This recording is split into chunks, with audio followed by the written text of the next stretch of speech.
बिस्मिल्लाहिर्रहमानिर्रहीम। नाजरीन, कहानियों के सिलसिले में आज की हमारी कहानी है मौलवी की बेटियां। ईद के हवाले से एक खुसूसी कहानी, आइए मुलाहिजा करते हैं। बेटी ने कहा, बाबा ईद में 5 दिन रह गए हैं, हमने कुछ भी खरीदारी नहीं की। मौलवी साहब ने कहा, अच्छा मेरा पुत्र, अभी बहुत दिन पड़े हैं, ईद से 1 दिन पहले सब कुछ ले लेंगे। मौलवी साहब ये बात कर रहे थे कि आजान सुनाई दी।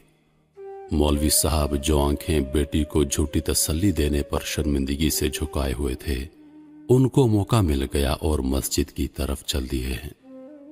ईद से 1 दिन कबल जब मौलवी साहब हर तरफ से नाउम्मीद हो गए, क्योंकि मांगने से इज्जत नफ्स जाती है और कर्ज लेना नहीं, क्योंकि वापसी की कोई सूरत मुमकिन नहीं, और खुद से किसी को तौफीक नहीं हुई, क्योंकि मौलवी साहब के बच्चों के कौन से दिल होते हैं जो मचलते हों, उनके कौन से एहसासात होते हैं, वो कौन सा फीलिंग रखते हैं, उन्होंने कौन सा बाहर निकलना है।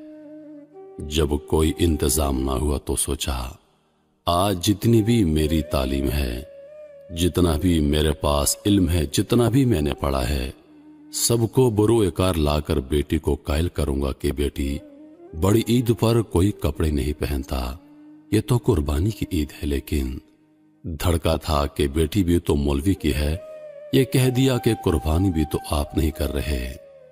खैर, ये सारी बातें सोचते मौलवी साहब घर गए। बेटियां हाथों में पर्चियां लेकर मुंतजिर थीं कि बाबा जान ने आज का वादा किया है तो हमें मतलूबा चीजें ला देंगे। जैसे ही मौलवी साहब घर में दाखिल हुए, उनकी बीवी समझ चुकी थी कि बेटियों के दिल टूटने वाले हैं, तो वो जल्दी से गई, प्याज लेकर आई कि प्याज काटने के बहाने आंसू बहा लेगी, क्योंकि माँ तो माँ होती है, उसके आंसू औलाद के लिए पलकों के मंडेर पर बसेरा करते हैं। लेकिन वो बेटियों के सामने शोहर को और बाप बेटियों को टूटता न देख सके। मौलवी साहब बैठे तो छोटी आने लगी कि पर्ची थमा दूं। मौलवी साहब नजरें झुकाए जराबें उतारने लगे और टोपी लपेट कर रखती, जो कि अलामत होती है कि उसके बाद घर से बाहर नहीं जाना। अचानक छोटी को बड़ी बेटी बाजू से पकड़ती है और उसे इशारे से रोकती है। उसके हाथ से पर्ची लेकर अपनी पर्ची में रखकर चुपके से चटाई के नीचे छुपाती है। यह सब मौलवी साहब की बीवी देख रही थी, लेकिन ना देखने की कमाल की फनकारी कर रही थी। मौलवी की बीवी के आंसू प्याज के बहाने रवां दवां थे। मौलवी साहब का सारा इल्म जीरो हो गया। उसे लगा जैसे वो सबसे ज्यादा जाहिल, अजड और गवार है। इससे पहले कि मौलवी साहब कुछ कहते, बेटी बोली, बाबा जान, कल हमने नए कपड़े नहीं लेने, क्योंकि बड़ी ईद तो कुर्बानी की ईद है, और कल आपने चाचू के 2 बछड़े भी तो ज़िबा करने हैं, और हमने वहां आपको कुर्बानी करते देखना है, तो सारा दिन तो कुर्बानी में लग जाएगा, हम कपड़े किस वक्त पहनेंगे। छोटी ईद के पड़े हुए हैं, वही पहन लेंगे। वो सारे दलाइल जैसे कॉपी पेस्ट किए हों।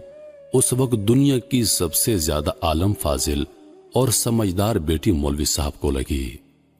बेटी की यह बात सुनकर मौलवी साहब ने नजरें उठाई, एक नजर अपनी बेटी के चेहरे पर डाली। कुछ देर को गर्दन फखर से तन गई। अपनी पग का शिमला ऊंचा, बहुत ऊंचा महसूस हुआ, लेकिन अगले लम्हे ही बच्चियों की मासूमाना ख्वाहिशात का यूं खुदकुशी करना उसको तोड़ गई। उसे अपना आप बेतहाशा नाकाम बाप, जो ईद पर भी जरूरत की ख्वाहिश पूरी न कर सका, उससे यह बर्दाश्त न हुआ। जल्दी से कमरे में जाकर सोने का कहकर बिस्तर में घुस गया और वहां होंठ सी लिए, मुंह को छुपाया, आंखों से कहा, तुम आजाद हो, बरस लो, वरना गम के अंदर के सुनामी से मर ही जाओगे। सुबह उठकर मौलवी साहब नमाज के लिए चले गए।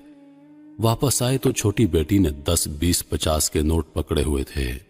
बोली, बाबा ये पैसे हैं, आप ऐसा करें कि भाई को कपड़े लाकर दे दें, उसने कल आपके साथ मस्जिद जाना है, वो छोटा है, गली में खेलेगा तो सब क्या कहेंगे।